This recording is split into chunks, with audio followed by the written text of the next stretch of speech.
Well, hello, everyone, and welcome to the She Handled It podcast. I am your host, Arwen Becker, and I am so happy that you could join us for today's show. You know, I hate to sound like a broken record, but yes, I do talk about one topic quite often throughout these shows, and the fact that I was the first of my friends to get married and the first to get divorced. And so being divorced at 24, I realized pretty early on that I was responsible for how I dealt with the things that happened to me, that I couldn't force that responsibility on somebody else. As much as I, at 15, wanted to make a man my financial plan, that didn't really work out so well for me. And so I did learn about 10 years later that I was responsible for myself, no matter what happened. And today's guest knows that all too well. Angela Henderson is an international award-winning business coach for women, an international keynote speaker, podcaster, blogger, and mental health clinician.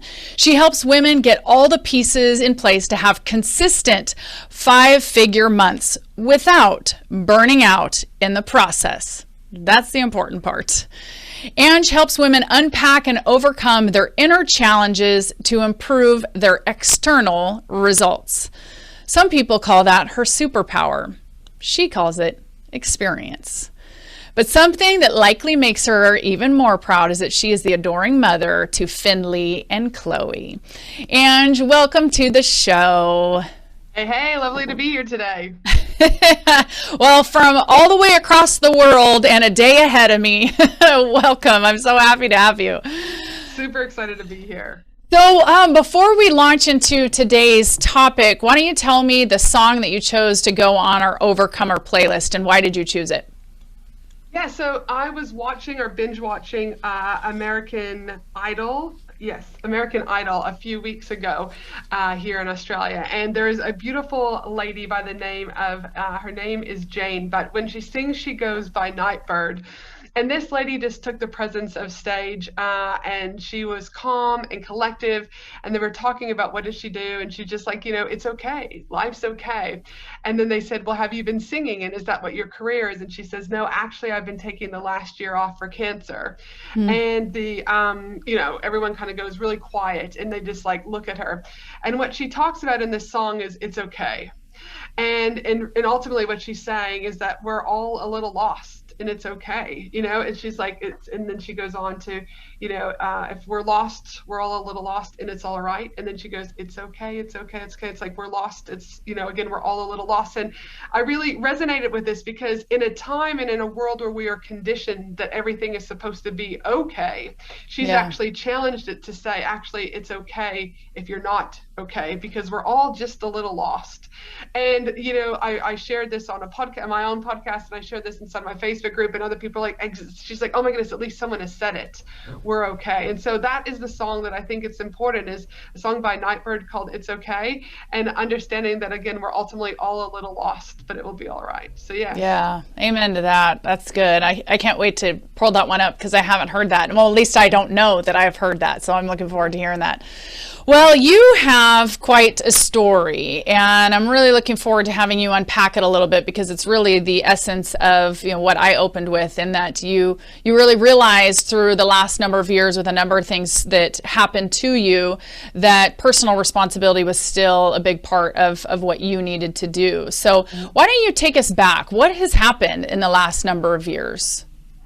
I mean, listen, in a nutshell, it comes down to death, right? And I think death hits us all. I mean, death is part of it on any given day. But For me, it was my grandmother died on Christmas. My brother then died on Mother's Day. A father-type figure died the following year on New Year's Day.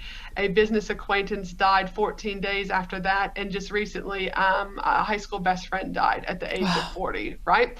So it was like, okay, it's one thing, death. But I felt like I've got a pretty small family. I don't speak with my mother. I don't speak with my sister. There's pretty much myself, my dad, and my brother, that was it. So, and my grandma at that stage. So then my grandmother passes away. Okay, yes, old age, still sad. But then my brother dies unexpectedly due to a heart attack. And so then I'm like, oh my goodness, there's like only my dad and I really from our immediate family. And then my best friend is in Canada, Lisa, and her family has always kind of taken me under their wing. So we've been best friends since we were 14. I'm now 42. So I've known them for a very long time. And her dad was a very much also like a father figure, because my dad and I weren't close at the beginning. And then I get the call on New Year's Day, Dad's died. And I'm like, what? That, like, I hear things come in threes. I get that, right? But I was like, how is it that my grandmother, my brother, and a father type figure are gone within 18 months? Yeah. And then 2 weeks later, a close business friend passed away driving down the motorway. A piece of a boat flew off, went through the windshield, hit him in the head, and he died. Oh my so it's goodness. like, you're like, okay, world, like, universe, what are you doing? And then, like I said, just recently, a high school friend has passed away due to liver failure. And so I was like, okay, a lot of people say, Ange, why have you done what you've done? Like, your podcast gets released every week. You're still a good mom. You still are running your business. Like, you haven't really kind of stopped, Ange. Like, surely you haven't grieved. And I think, again, we've been conditioned that grief has to be a particular way. Sure. Right.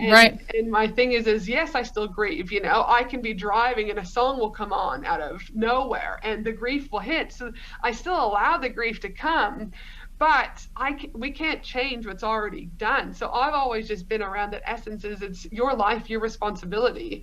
We get to wake up every day and choose how we live it and how we don't live it. Mm-hmm. But, don't bitch and moan about your life if you're not happy with it, right? So my thing is like, yes, I grieved, but I still picked myself back up and continue to, go through life and meet the goals that I want to meet and still be a good mom and do all those things, because ultimately no one's coming to save me. Right. And that's the thing that I think in particular women is, a lot of times, not all, but some women I see will be whinging or moaning about their partners or this, that, and the other. And I'm like, are you asking for help? Right. Are you actually communicating to them what you need, or do you want someone to come in here and save you? But rescue you, sure. Yeah, no one's rescuing us. Right, Nobody. Right. The only person that can do that is ourselves. So for me was, again, grieve when I needed to. Yeah. But ultimately, I've just rock and rolled, and life is life, Yeah. I think what you've said too, I think it's so important. You've said it a couple times that grief comes, and you weren't resisting it. You were letting the wave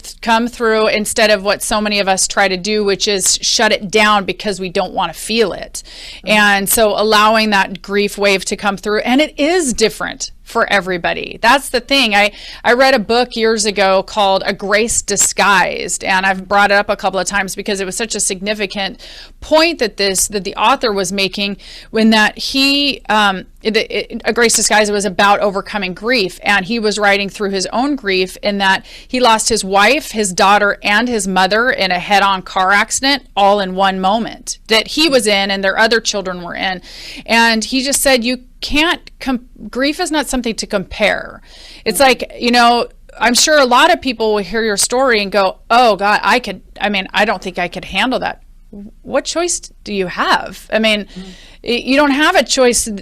Those are outside circumstances. There's nothing you could have done to stop that. So, but doing this comparison, like, well, I couldn't handle that. And so I guess me losing my job isn't as bad as what you went through. It's all grief. And that's what this author was saying.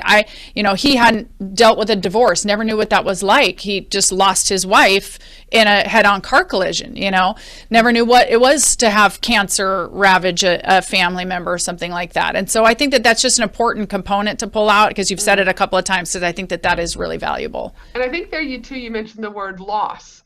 People get confused with loss and grief, but the true definition of grief is wherever there is loss, there is grief. And so if you think about COVID, for example, and a lot of people are saying that COVID hasn't impacted kids, COVID has impacted kids greater than what people will think. Because kids, for what they have lost, are significant to them and their cognitive ability to process. The loss of not making basketball teams because there's no more basketball teams. The loss of not being able to have their birthday party anymore. The loss of being able to hug their teacher. Those are significant milestones and important variables to their little souls. Yeah. And so they too have been grieving, not because someone has died, but it doesn't mean that their loss is any less significant than someone dying. Right. And so it's, again, I was just speaking with a one-to-one client before I hopped on the call, and she was talking about, oh yeah, I'm a bit bummed she didn't get this grant that she had applied for, right? And I was like, okay. And she's like, yeah, but did it. And I was like, well, you do know that's still a loss. And it's okay to be sad about it and to Sure. grieve about it. And I was like, it doesn't necessarily mean that you're going to grieve to the extent of what you would with a death, but it's okay. And she's like, oh, no one's really talked about it. So wherever there is loss, there is grief. It just is how you process that. Yeah. Do you think, were there times throughout, I mean, this is a stretch of about 3 years that you lost these individuals. Were there things that you wish people would have said to you, or maybe not have said, that wasn't helpful to you as you were going through your grief with the loss of all of these individuals? Listen, the thing here is not necessarily, because again, I believe in the divine timing, is that the world is working for you. So I believe every comment, every hug, every not comment, do you know what I mean, is still relevant to where I'm at, right? It's because I still get to choose what I do with the words that people give me. Yeah. So even if I thought, like, why would someone say that to me? The reality of it is I guess I'm able to just sit back and go, well, maybe that's how they just thought they were being helpful, right? Mm-hmm. But not everyone can sit in that. A lot of people get quite defensive, because here's the thing: when emotion is high, reason is low. No. So if you're emotionally sad because someone's died, you don't actually stop and go, they're just trying to help. Whereas I guess because of my mental health background and training, I'm always, even when COVID and Black Lives Matters and all these things were going on, emotion was so high, rightfully so in some circumstances, right? But to try and have a conversation with someone who's emotionally driven, it's not going to be in anyone's favor because reason is low. And so for me is to answer that question, there's nothing really that didn't not help me or not help me, because the reality of it is whatever people said, I still needed to then process it about how I took and what I did with that information. And I just know that I think people are caught up in their own world. People are time poor. So I also think people were like, oh, I'll reach out to Ange. I don't really know what to say. They say stuff. It might not have been as quote unquote compassionate as what you had thought, but ultimately they still took time to reach out, right? So I look at it from a place of, thank you so much for reaching out. I appreciate that, versus how dare they say something like that, right? Because I just don't think a lot of people too in Western cultures, we're not equipped with grief. Mm-hmm. Whereas if you, like when I used to work in the Fiji Islands, for example, right? The Fijian Islands, is that when people die, it's like they kill a cow and the whole community comes and the body's there and you're actually grieving. In the New Zealand culture, they will bring the body and then a year later there's an anniversary. So it's like people are surrounded with grief and that almost celebration of life. Us, we're told just to keep going, right? Yeah. Just go. So to answer your question in a nutshell is, there wasn't necessarily anything that caught out, because I look at it from a place of, I think everyone's just trying to give support, but it just comes differently because not everyone knows what to say or what to do. Right. But through your experience, I mean, if there was, a woman that's listening and she has a friend who's going through something similar, through some significant loss, and doesn't know what to do and is kind of in that standstill place, what advice would you give to her that could be more beneficial? Yeah, I mean, I guess I would say always remember to check in, right? So is what I would say. So, and literally set a calendar, because there's a lot of people who will reach out in the initial stages, right? Because it's like, also people are driven by ego, right? Well, oh, I did my good deed, I reached out, right? But it's those people that in a month from now, when the noise starts to die down, 3 months from now, right? A friend of mine, same type of friend, but this is back in high school, she was killed, unfortunately, on a motorcycle accident.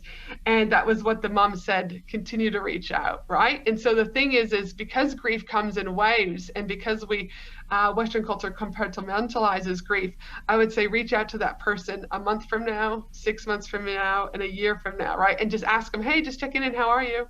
Right? Like very basic, but the notion that you took the willingness, out of your day to ask how they are, I think is what people are missing in the world we're in a place where we are more connected, quote unquote, than ever before by quote unquote social media, whatever. People are actually more disconnected than ever before. So when you have grief, again, constantly, just checking in on people and just asking how you are. You don't have to say anything else. Let them choose what they do with that, right? But in a year from now, when they come out of the grief and they're like, and they see you in their news feed, they're like, oh yeah, now they can put, oh yeah, Johnny did reach out. Oh, actually, Johnny reached out 3 times. Jesus, that was really nice, right? Because people, again, get caught up in their own world. So for me, that's what I would say is, set an alarms, put it on your Google Calendar. Do you know what I mean? Do whatever that is, and just do the check-in. Because again, I think the initial check-in's there, but people are so engulfed with their own lives. Because they're dealing with funerals or whatever. It's who's still standing when all of it dies down. Yeah. So one of the things that I know you work with quite a bit with your coaching clients is not only that they're getting to this level of success in business, but that it comes with this other piece that they don't get burned out in the process. Mm-hmm. And so back to what you have dealt with, how have you utilized that through your own life in this process of, because you still said, you still had your goals, you still made your podcast, you still did these things, but how were you able to do that and still adequately care for yourself in the process? I mean, for me, I'm very OCD characteristic. So it's always about, being able to be present, right? So, for me is I'm present with my kids versus being balanced. So it was about understanding when was I on and when was I off. So it's great, stepping away from the office, going outside and getting exercise and just sitting in the sunshine. It might not even be exercise. It might have just been sitting in the sunshine. Just sitting in silence. Right?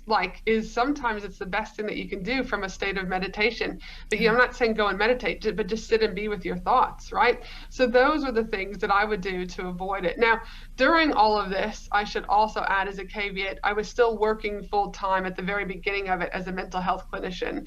Oh. And as that stage, I also had workplace bullying. So though my burnout, how do I say this? I didn't get anxiety and depression because of burnout. I got anxiety and depression due to workplace bullying. Wow. So on top of dealing with the deaths, I was also having to deal with lawyers and the bullying stuff that was going on in the workplace, which then caused me to have to be on medication and stuff like that. Because then I received a formal diagnosis for depression and anxiety. But in that instance, it was not hands on heart related to the death. I wasn't in a depressive state because of the death. It was because of what was. Do you mind me asking what was going on at work? I mean, kind of at a high level. As a mental health clinician, I was in charge of this particular role, a $3.5 million portfolio for those with severe mental illness. And so my role was looking at how our clinical teams could work with the nonprofit teams in order to get people out of hospital and back into community, because we know rehabilitation is more likely to happen in community than in hospital environments, unless they needed to be there for safety purposes. And it came to my knowledge that one of the NGOs was taking $250,000 of someone who had killed themselves and continued to utilize their money.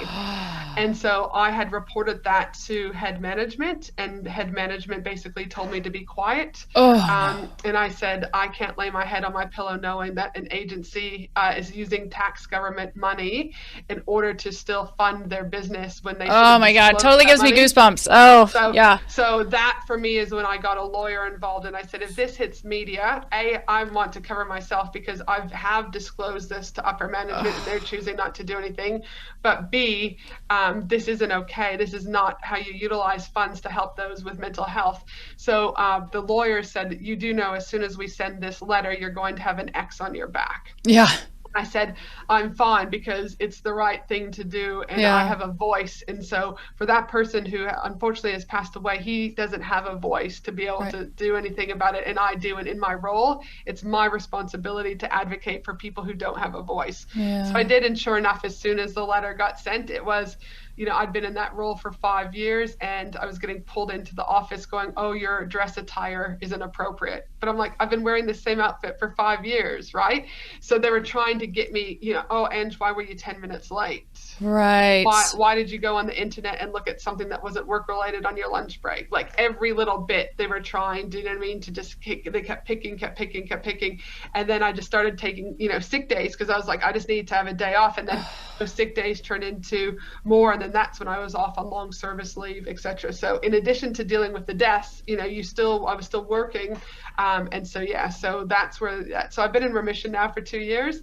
But again, as an ex-mental health clinician, understanding how I used to diagnose people with anxiety, depression, and then being on the other side with a lived experience, it definitely adds to your compassion for people. Was that Was that harder for you to get to the place where you had to finally get on medication to deal with it, or was it easier because of your background? Because I've talked to different people who have also, like clinical psychologists, that had no problem helping to diagnose and help other people, but in their own lives they were falling apart, and yet they struggled applying the same tools and techniques and direction to their own lives. Did you have that issue, or did you find it to be? Listen, I had reached out early on to my GP, right? But then my GP moved me to the psychiatrist because she's like, Ange, it's best that, do you know what I mean? We're dealing, I'm happy to deal with common colds, but let's send you to a psychiatrist. So, there I was going, all the questions you're asking me, everything you do, this is what I do on a daily basis, right? So he was kind of like, I pretty much went in there already to diagnose myself, right? And yeah, so was it hard? Not necessarily. It was more, what was hard was having to try to understand the loss and the grief behind. You work for an adult fucking mental health facility who helps to reduce suicide and support people in their mental health, but they've caused you to have your own diagnosis of anxiety and depression. And then when you kick back the paperwork to say that this is going on, they then try to get you out as an employee, right? Like, that's the part that was hard, not asking for help. The part going, how do you wrap your head around that this is a service for mental health and you're causing this onto someone else? Right. And you're justifying something that is completely illegal. Right. Like, and you start questioning yourself going, is this happening? Like, is this a movie? Am I paranoid? Right. Right. The whole gaslighting thing, you're questioning yourself. Did I do something? Should I have not? Did I misinterpret something? Yeah. And then you're like, no, this has nothing to do with me. And this is what they want to do. Right. And I was like, no, you saw the paperwork. You've got the documentation.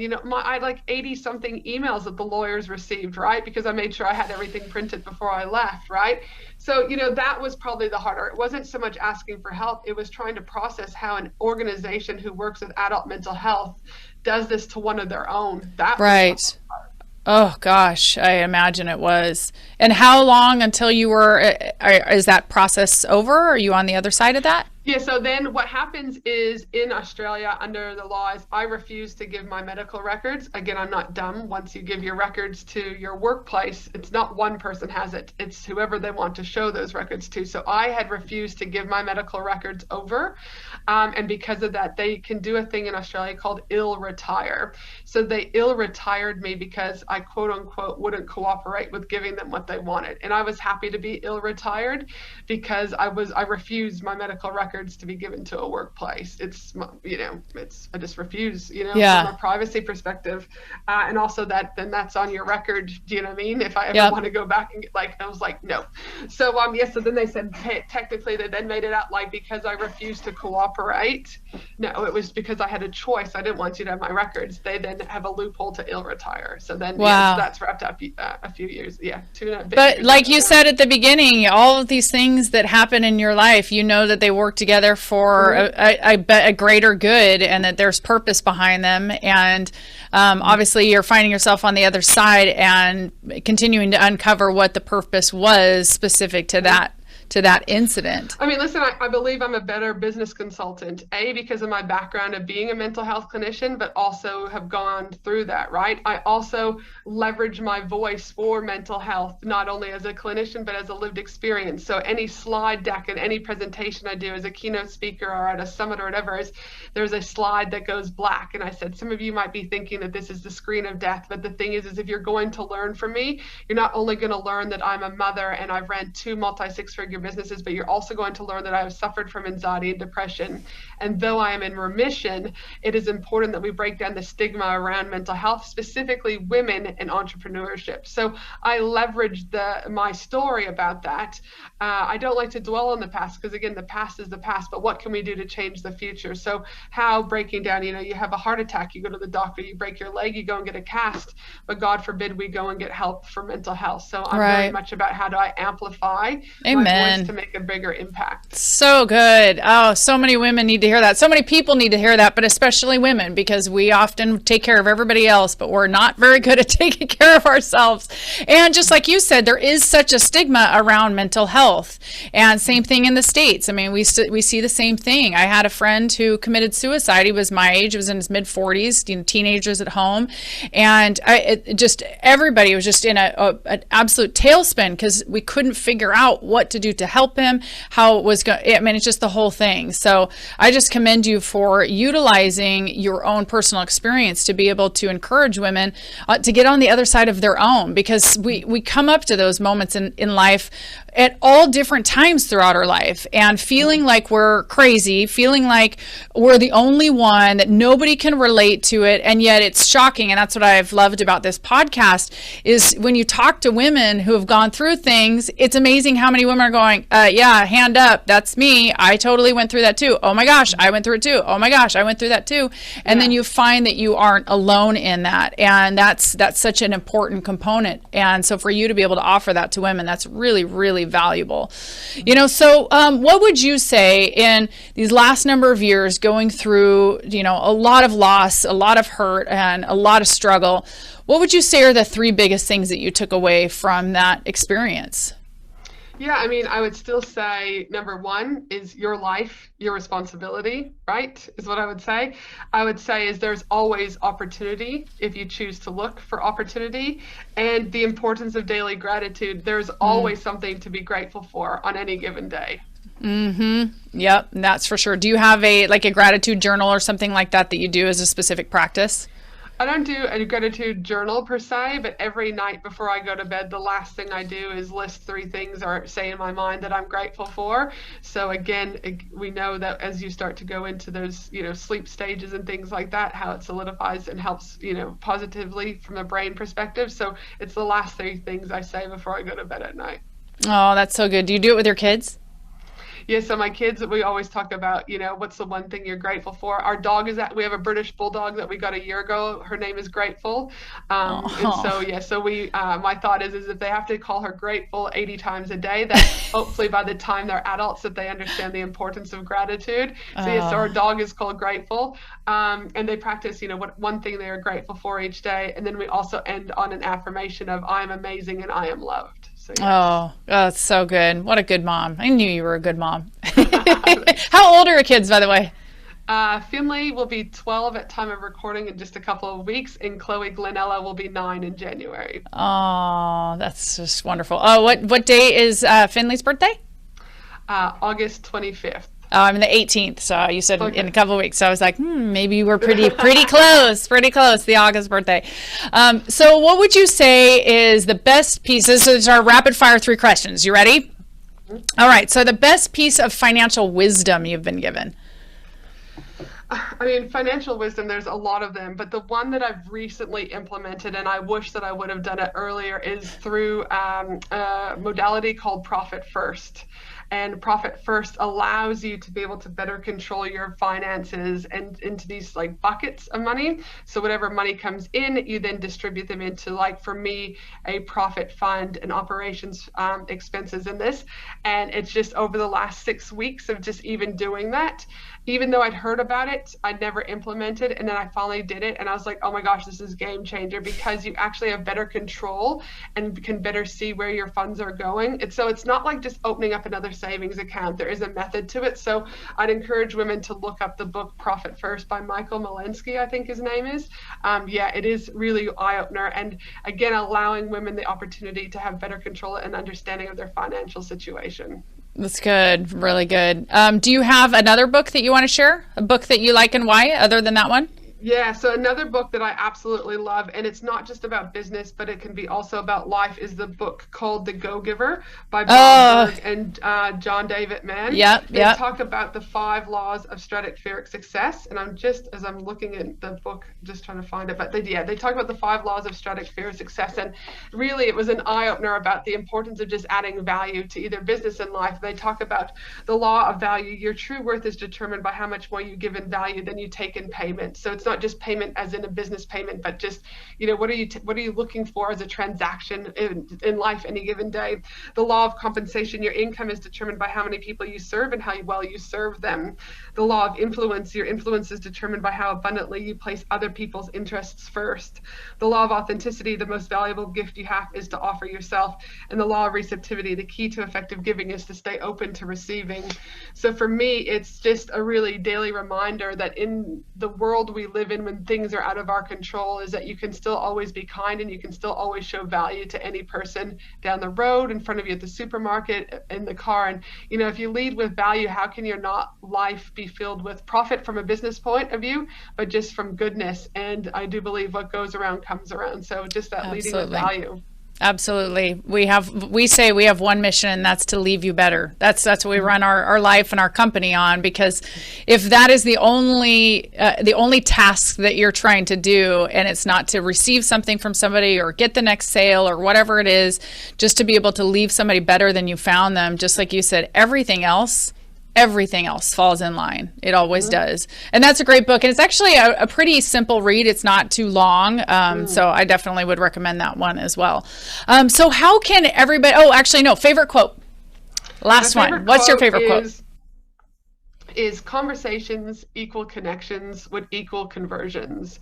So from a place of business, but also from a place of just being a human, there's so much ability to have conversations with people, but people don't have conversations anymore. And if you have conversations, you get great connections. And conversions from a business, yes, you might make more people, but conversions from a place of just good, feeling good again, right? Filling your cup up. So to me, is conversations equal connections, which equal conversions. So yes. So is that a quote of yours? Yeah. Okay. I haven't seen it anywhere else. Good. I was wanting to make sure that we give you credit for that. I haven't seen it anywhere else. So if there is, I'll always give credit where credit is due. But that's what I say to clients, even when I work with people, and from a therapeutic perspective, right? Like, always look for conversations, because the good that can come from it is so great. Yeah. One of the things I wanted to ask you, did you grow up as an athlete? I used to do, sport in high school. So I did basketball and volleyball. Oh, okay. Yeah, because I played volleyball at the University of Washington. So you just said there's certain things about you. I'm like, I think I'm talking to a fellow athlete. There's no doubt about it. So I think so many of those skills that you learn early on through sports really help us in business and life. So I think that's really great. So how can all of our listeners get a hold of you? Give us all the juicy details, websites, any offerings, anything that you have. We'll put in the show notes. I mean, again, so the best bet is, connect with me. I'm pretty much over on Instagram, which is always great. And my handle is just Angela Henderson Consulting. Or again, if you are needing, any type of help with business, you can just head to my website, angelahenderson.com.au. And from there, you can pick and choose if you want to listen to the podcast, the Business and Life Conversations podcast. You want to read a blog article, you want some help, let me know. But head to angelahenderson.com.au. And what did you say the name of the podcast is again? The Business and Life Conversations podcast. Business and Life Conversations. I'm going to look that one up. Very good. Oh, I love it. Well, my dear, you have been such a blessing to me, and I'm so grateful that you, from a day away, tomorrow morning in my world, that you took the time to come on and, share your heart, share the things that you've been through, but more importantly, just to be able to arm many women out there with the tools that they need to believe that they can get through those things that they're facing. So I sincerely appreciate you doing that. No worries. Thanks so much for having me. I hope you have a great night. Yeah, thank you so much. And hopefully we will see you sometime in some near future when the world becomes a little bit more normal, we can travel around again. So, all right, my dear. Absolutely. All right. Thank you very much. All right. Take care. Bye.